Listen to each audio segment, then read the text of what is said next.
Yeah. What is going on, Bam Slam fam? Another episode of the Bam Slam podcast. Ben Fletcher, Allison Rastaff, Mike Costa with you. Hope everyone is doing well. Truth be told, it's 8 o'clock in the morning on a Saturday. Yeah, I'm hungover. What? This would. Said You I'm guys are- hungover. You guys are jerks. This would not have been my time of choice, but here we are. But that's how much we are fired up and stoked to bring this new edition of the Bam Slam podcast, presented by McGregor's Bar and Grill right down there on San Diego Mission Road, 10475. San Diego Mission Road, 619-282-9797. Thanks again to Ian, the whole family at McGregor's, for coming on board as our presenting sponsor. And if you ever see Ian, tell him that we sent you and that Yes. we're your best friends and you love us and we bring you the most entertainment possible. That's right. And if you've got people coming from out of town, and you want a great place, with a huge beer selection, great food, TVs to watch all the sporting events, lots of seats, lots of games to play as well. It is McGregor's Bar and Grill. I had People that work there are so nice. Yeah, Everybody's great. so friendly and it's awesome. I was there last night. Okay, talking. All right, your day started obviously with the show and Bar Cart Friday. Jesus, dude, I had my first drink yesterday at 6 a.m. Oh God. Do we need an intervention? It's only on Fridays, really. Like that's the only day I do anything anymore. And we started with the Eagle beer bong, thanks to Costa. You're we welcome. brought that into the studio, and we opened the show, and I'm expecting not to do anything till 8 o'clock. And Rich was like, "The Eagle's staring at me. Bring it over here." And so he literally first thing cracks up Coors Light, pours it in that Eagle, takes it right down the head. And so then we all did one, of course. But then we went out to the golf course with our buddy Aaron, who won a contest we were doing, and got smashed on the golf course because Aaron was down to party, and we had the rides all set up and everything. We were actually in a badass Sprinter van, and so whatever, that happens, and then I get home and Kendall's like, I'm hungry, and so we go to McGregor's and get a beer that I did not need to get. But What'd you guys have to eat? What'd you have to eat at McGregor's? The potato skins as a little appetizer. Oh yeah. And then I got the fried chicken sandwich. It was amazing. Wait, you're Catholic, right? Oh yeah. Dude, it's Lent. Well, I'm confirmed. You're eating meat? I haven't been to church in a long time, Costa. I didn't even know Lent started.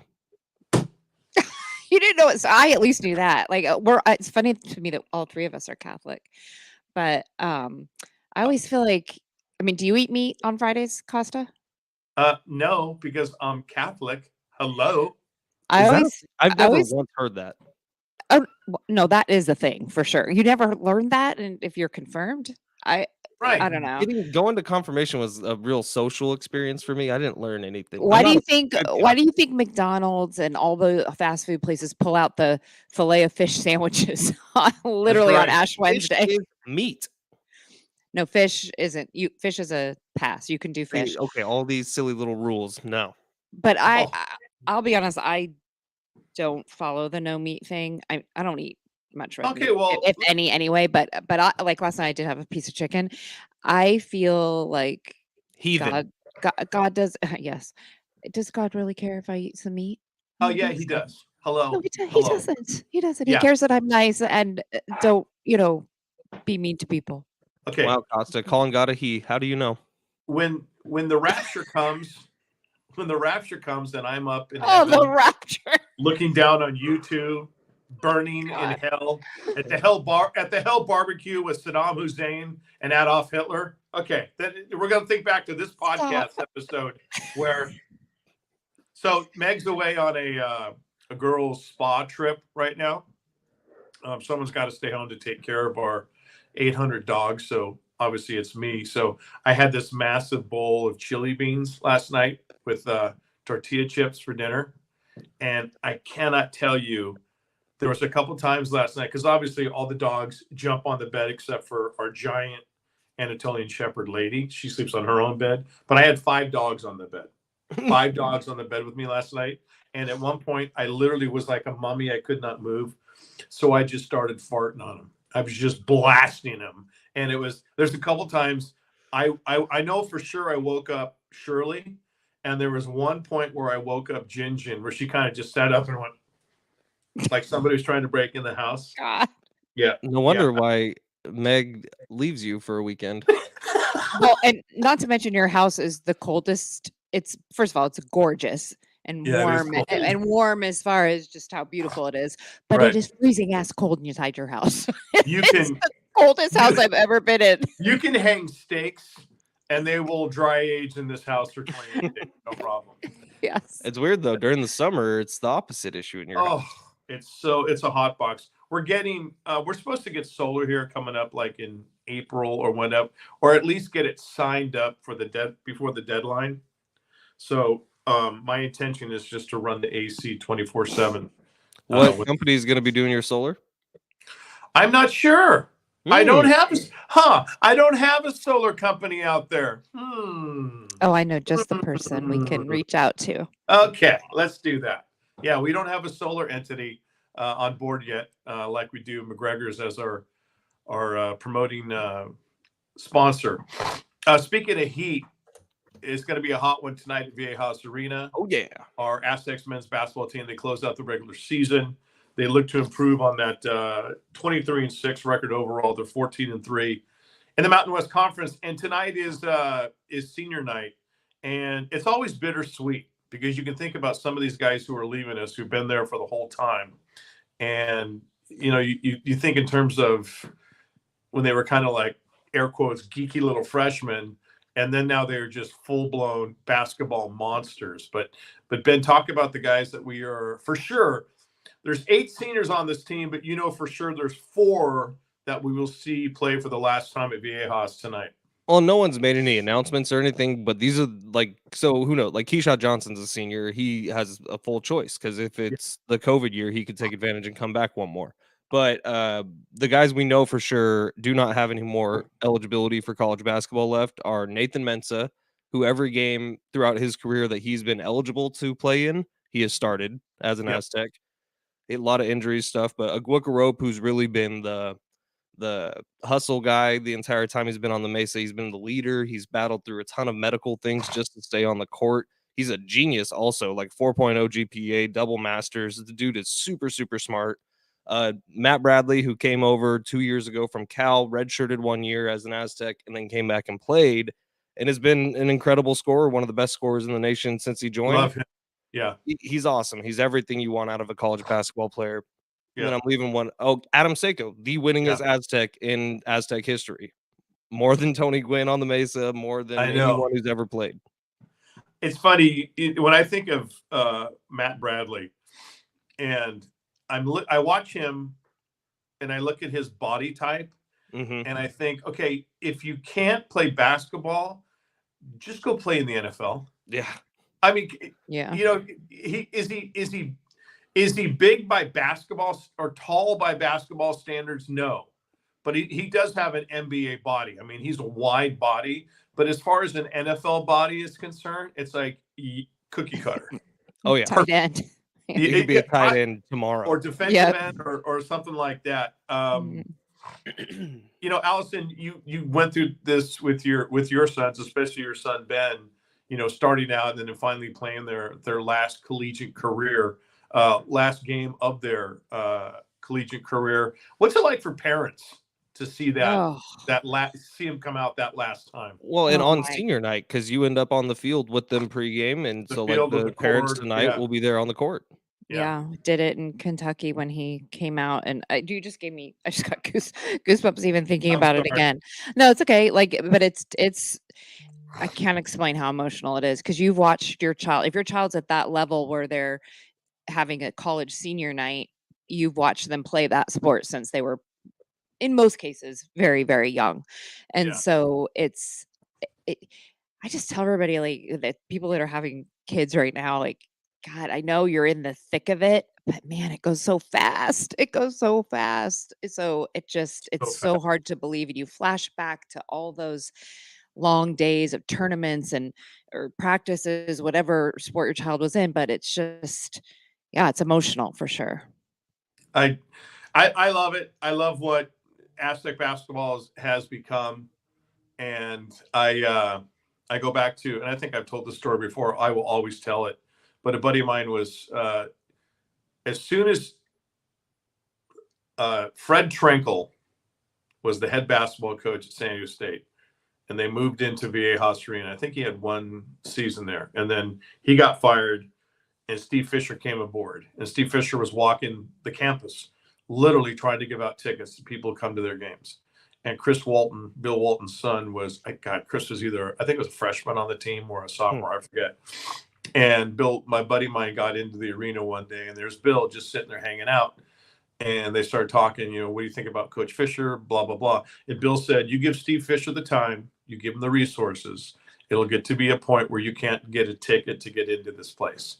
And you fast forward now to where the Aztecs are as a basketball program on the national stage, nationally ranked.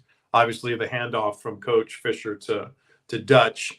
It's, we always say, oh, why can't we have nice things? But when you take a step back and take a deep breath and relax, you realize in San Diego, we do have some pretty great things. And Aztecs basketball is one of them. Ben outright clinched tonight with the victory over a shitty Wyoming team. Yeah.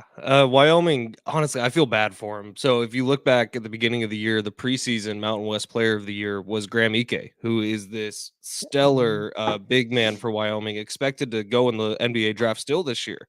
But he had a foot injury coming into the season that everyone kind of thought would be a 3-4 week thing, and he just never returned. And in that, when Wyoming started getting bad, a couple of their scholarship players who transferred in quit the team.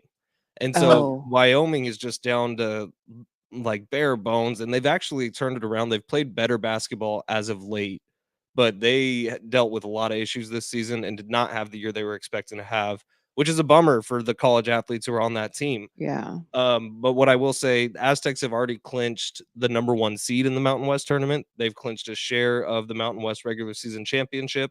So with a Boise loss today or an Aztecs win today, they are the regular season champs. Oh, go ahead, Al. Sorry. No, go ahead. Keep. As far as their, what is the outlook? They're like a 5 or 6. That's what the prognosticators are saying for the tournament. That loss against Boise, right? The loss against Boise State hurt, but didn't kill, because if you look metrically, like in the net and KenPom, which are the two that the Selection Sunday committee uses to seed teams, they really didn't take a hit at all. Now, metrically, like in the AP poll, they took a little bit of a hit, which is a bummer because that's just the national perspective of your program. But again, the ones that really matter, they didn't take much of a hit. I would imagine 4 seed is probably out of range at this point. If they would have beaten Arkansas or Arizona earlier in the year, you're locked in as a 4.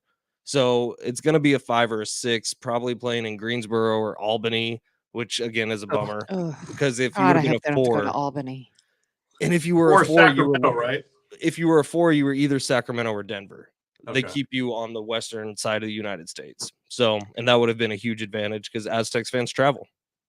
Yeah, absolutely. Yeah. I don't know if they're going to Albany. I hope not.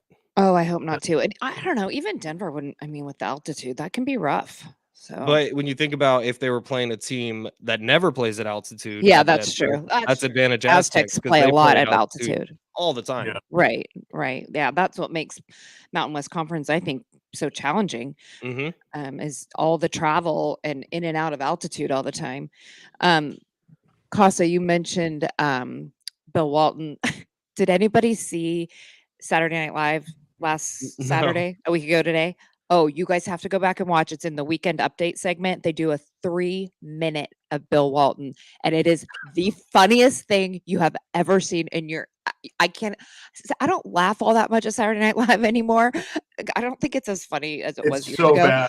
But if you know anything about Bill Walton, it's the funniest thing you've ever seen. Does somebody impersonate Bill Walton? Yes. And do they just talk forever? For 3 minutes. And the funniest thing about it to me was that, or when I read about it later, was that I can't remember. I'm so sorry. I cannot remember the gentleman's name who portrays Bill Walton, but it's a newer cast member. Yeah. He nailed it. Evidently, he went and read it. God. He read his book and he listened to a bunch of his basketball commentary. before, like literally like 4 days before, and then he did. You guys have to go back and find. I'll text you the segment. It's Who's the funniest thing you've ever seen. Who's that hot chick in the background, Ben? That hot chick is my wife. Oh, okay. All right. Bringing some coffee. Make sure you didn't have a side piece sliding in or something like that. Dude, are you kidding me? She'd murder me so quick. And a cake pop. Oh my gosh. A cake pop. That's a good wife. Okay, the cake pops are like for 5-year-olds. Seriously? That's you and me, dude. I know. How fitting. Have you ever had one? Hey, Starbucks, you want to sponsor us? No, but I've purchased many a cake pop for that little turd who used to live in my house. Toph? We'd walk down to the Starbucks. Can I have a cake? It's like, every single time. Toph followed me on Instagram the other day. I was very honored. Did he? He did. Oh, okay. I followed him right back. Okay, don't do that on a. Okay, all I gotta say is you look a little too comfortable doing that, kid. Oh my God. It's too early. Anyway, yes, go watch Bill Walton on Saturday Night Live. You will die. That's the thing. It's not genuous though, because it was only 3 minutes. Yeah, true. Right. You guys, I listened. Bill, it would be 45. I listened to part of a game the other day that he was doing, and I mean, it's wild to listen to. Wild. Well, he's not calling a basketball game. We used to have him on radio, and I remember just thinking we don't have to plan anything. We can just sit here. One question. And he, I mean, this game I was listening to, he was doing like elephant sounds and I don't know. And then the next minute he was talking, I don't know. It's if you're ever bored late on a Saturday night or a Friday night, find a game that Bill Walton's calling, and you will just, it's a trip. Costa, do you remember the last time we had him on our show? You said hello. That was it. 15 minutes later, he was talking about like potholes in Pacific Beach on his bike route. Oh yeah. Well, when we used to live in Kensington, Bill, who lives over in Balboa Park, but he's an avid cyclist and doing 20, 25, 30 miles. He used to swing through our neighborhood all the time, and I'd be out like doing yard work. Hey, Bill. And right past the house. Do not be surprised if Bill Walton runs for mayor. Oh, because he, not to get too political, but I think Todd Gloria is worthless. Careful now. He offered me a key to the city. Oh, he did? Okay. If the Padres win a World Series. Oh, okay. And Bill Walton, I think would get things done in the city, but I don't think potholes, homelessness, all sorts of stuff. But I don't think Bill would want that, that headache. But Allison, I absolutely am going to go search. You will. I'll send it to you after the show. It's so good. Because all three of us have had to book him for a show and interview him, so we know exactly what SNL is trying to do. Anybody who hears his basketball commentary would know. It's not basketball commentary. He's one of the most entertaining color analysts in the game, and he spends zero time analyzing what's going on in the court. You know what's really funny to do when you're listening to him call a game is go on Twitter and search his name and look at the tweets that are rolling in. I mean, it is constant. People that don't have any experience with him or know anything about him are like, what is going on? I mean, people are just like, it is the wildest thing. It is so funny, but they nailed it on Saturday Night Live. I thought it was, if you're going to do it, you better nail it. And I felt like they did. We have a Padres topics that we need to get to, but Costa, tell us a little bit about McGregor's before we do. Well, I was thinking if you're looking for a place to watch the first day of the tournament or any day of the NCAA tournament or the Mountain West Conference tournament, McGregor's Bar and Grill, right down there, 10475 San Diego Mission Road, 619-282-9797. Tell Ian and the gang at McGregor's that the Bam Slam podcast sent you. But they are. Let me know if you're going, because I can walk down the hill. Go tonight. Go tonight for senior night. Ben's always there. Allison and I are there as much as we can. We love the people. We love the beer selection. Sometimes we love the mixed drinks. We also love the food. and there's pool tables, shuffleboard, all sorts of great games. But McGregor's is a San Diego institution and a ton of televisions. They always have the games on. It's a great place to go. It doesn't matter what the season is. College football, they're right down the street from Snapdragon Stadium. So if you're going to go before or after an Aztecs game, or even if you don't have tickets, go there and watch an Aztecs game. But they are all about supporting the Aztecs. And again, thanks to Ian and the family at McGregor's Bar and Grill for coming on as our title sponsor. Did we decide fish and chips? Their fish and chips is bomb. So Delicious. good. So I will good. say, so It's so Charger good. fans of old, San Diego Charger fans will remember Absolutely. when Abby's tailgate or Abby's corner was going on before games, it would be up at that upper bar. Well, now Yeah. Abby is now no longer a 23-year-old serving drinks, but she's still there, has a kid now. Abby still works behind the bar. She's Love been a it. part of the McGregor's family forever. So go check it out. Say hi. Tell them we sent you. And by the way, if you are interested in getting some love like McGregor's is, just shoot us an email, bamslampodcast@gmail.com. We can figure something out together. We're cheap. Absolutely. We're super cheap. We're total horse. And excuse me, Ben and I are.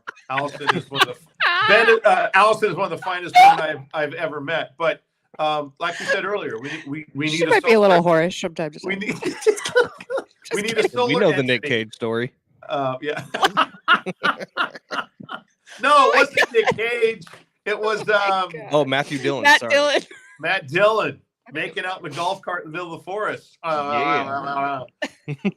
Costa did his tongue thing. A vineyard. Get it right. It was a vineyard. Whatever. Okay. I saw Kendall loves it when you do that, Costa. So I'm wearing my Padres sweatshirt Mm-hmm. that I got last year. Totally doesn't make you look fat at all. Not at all. There we go.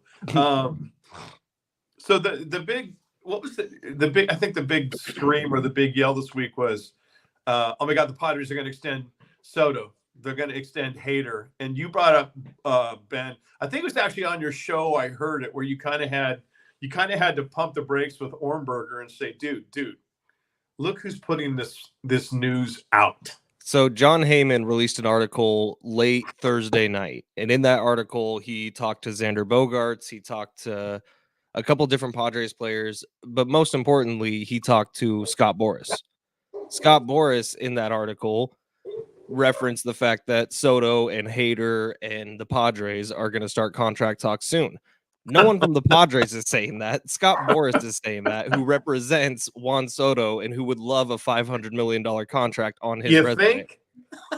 Which is what it's going to take. It's like if you're going to sign him to an 11-year deal and make sure he's locked up as long as Manny is, it's going to take over $500 million.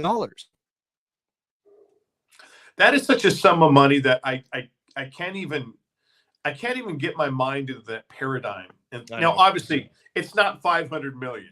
You're immediately hit with, Allison, what's the upper tax bracket now? Like 33? Yeah, I think so. Or something. And it's right. And the way they structure it now too, like Manny is getting 45 million of his in a bonus that's spread out over 11 years. So they do all these things to structure these so that they're not just handed a check for 500 or direct deposit for $500 million. It's spread out. And even Manny took his, like, I think the first few years he's only at 13 million because he wanted them to not be cash poor so they could do some other extensions. So I think there's so many creative ways to structure it that it, when people hear the number they freak out, but ultimately it is that number, but the way they structure it doesn't. That's why they're able to do it. Yeah, we'll see if it happens. I don't expect a Soto contract within the next few weeks. It's not going to happen. In fact, Scott Boras.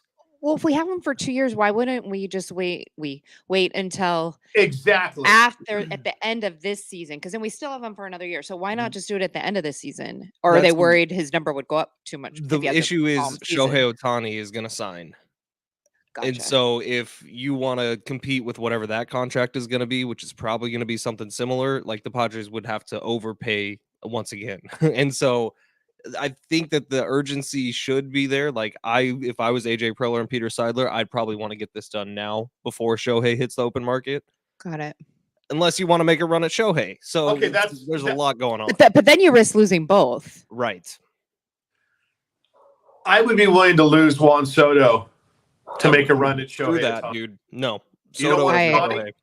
Why do you hate Japanese people? I don't hate Japanese people. And I love Shohei Ohtani, but how much longer is this going to work for him?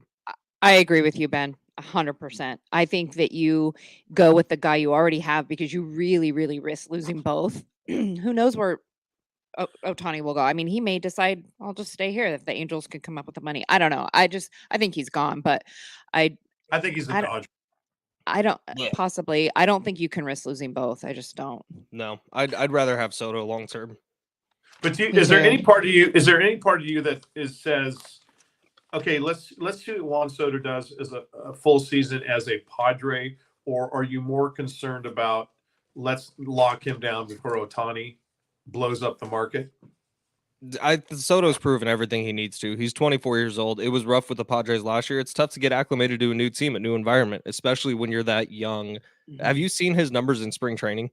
Yeah, he's hitting like 800. And I know it means nothing, but he's hitting 800 in spring training. It'll be fun to see what he does in the World Baseball Classic too. Yeah, and he's so like of his at bats, I think last I looked, it was like 7 for 9 with 4 doubles, a home run, and a walk. Mm-hmm. But isn't him hitting 800 in spring training like me getting 18 under in a video golf game? No, because he's still actually doing it. Okay. And I think and it's not like he's this power home run hitter. His thing is just getting on base. And whether that's through walks, which he's great at, or, some great hitting. So I think, and I also think moving him to left field's going to be huge too. I think he's going to do much better there than he did in right field.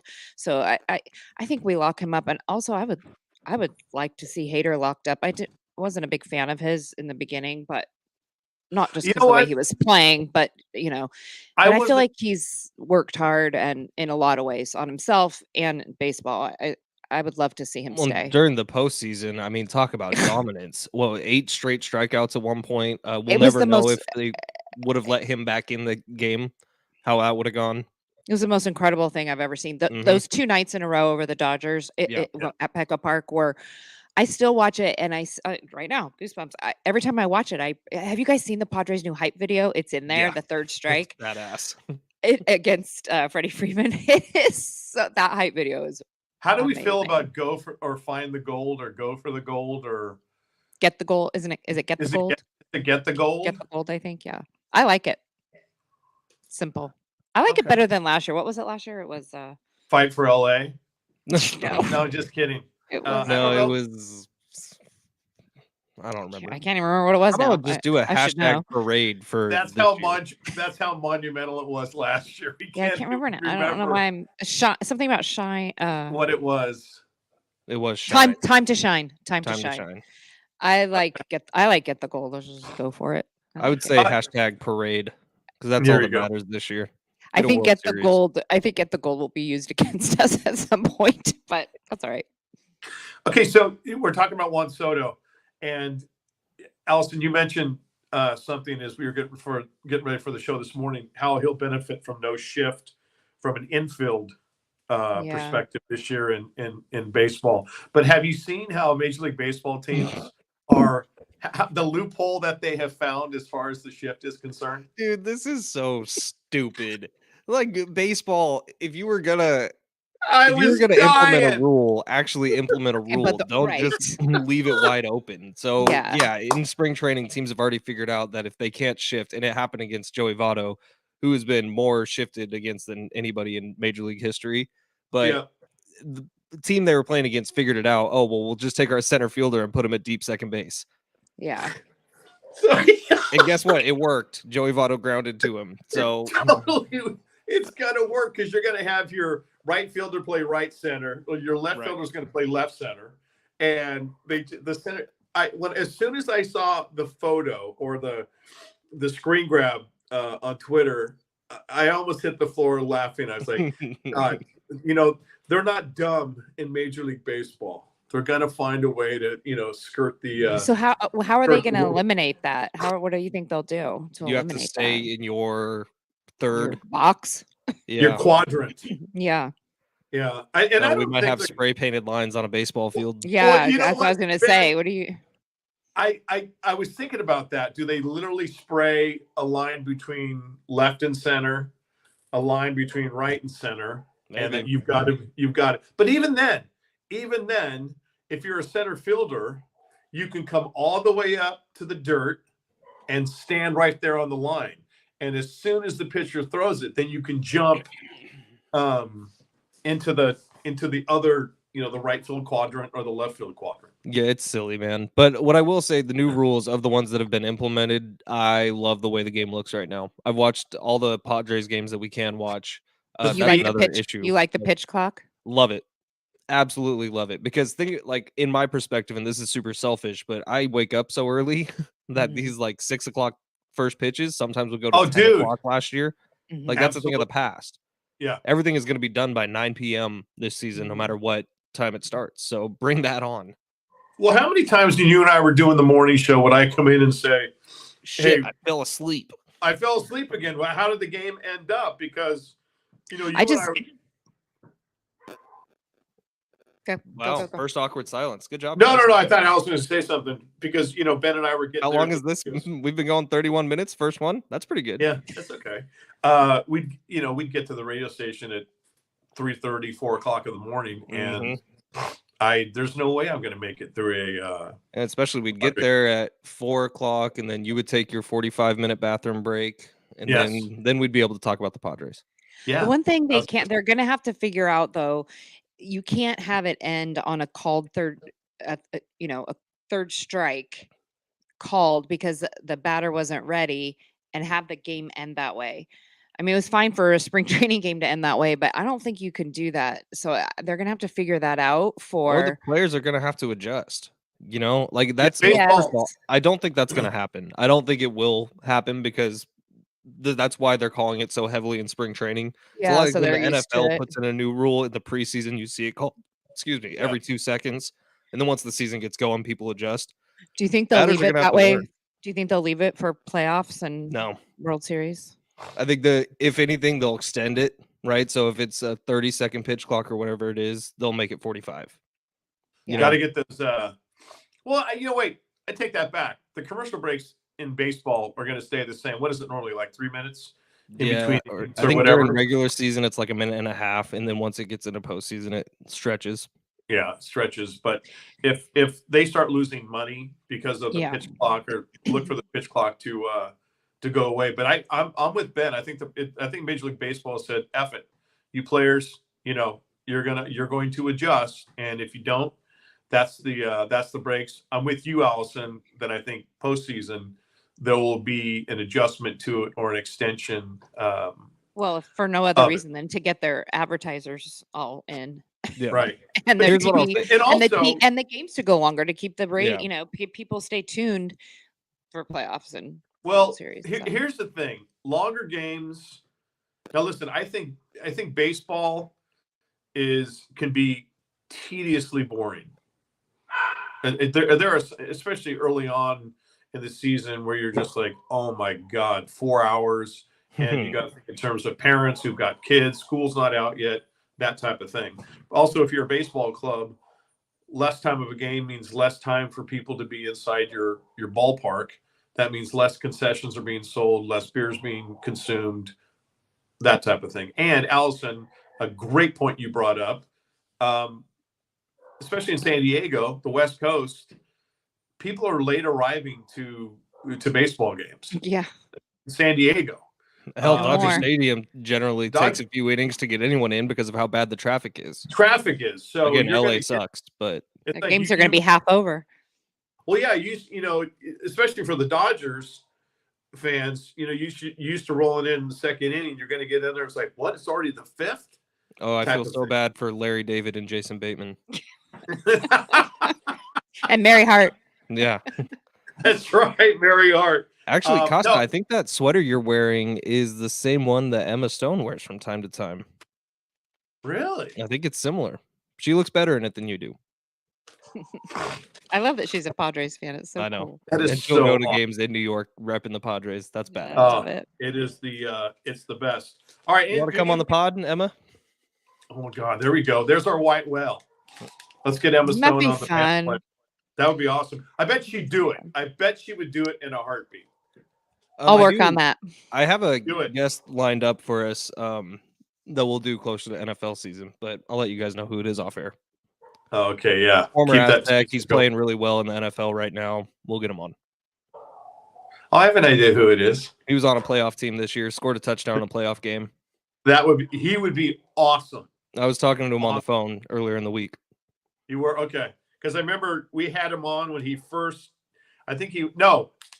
we had him on during the COVID shortened, whatever it was. It was, because it's Daniel Bellinger, but he's become a little bit of a buddy, and I'm close with his dad. But really good dude, awesome on air. And when we had him on, it was when he had to figure out another way to work out. Remember? He had to go to Utah. Yeah, so he literally built a gym for him and a couple teammates. Chiava Tizino was there with him. Yeah. And they built a gym out of someone's garage who wasn't related to either of them, was just like, here, I got space, go ahead, use it. Yeah. And so they were training at altitude for that whole time because they couldn't get into any of the facilities on the Mesa. Oh. You know who else is also on a playoff team? Was a Torero, is Jamal Agnew for the Jags. He would come on in a heartbeat. I love him. We are definitely gonna up our guests, have them more frequently. Wonder if we could get Jacob Cronenworth on. Is he really going by Jacob? No, he's always gone by Jacob. Well, he always has, but he said the other day, let's just leave it at Jake. He was Jacob his whole life. It was just some MLB person called him Jake one time, and he. I think it was Dawn. I think Dawn is the reason. Yeah. Jacob is just. I mean, Jake's a great name, but Jacob it just sounds like you're being scolded.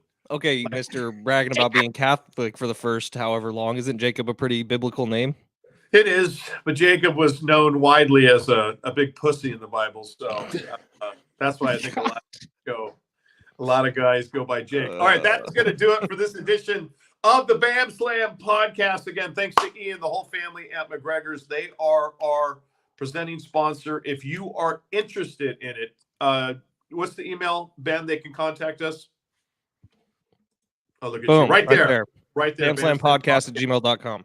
On Twitter at BamSlamPod, on Instagram at BamSlamPod as well.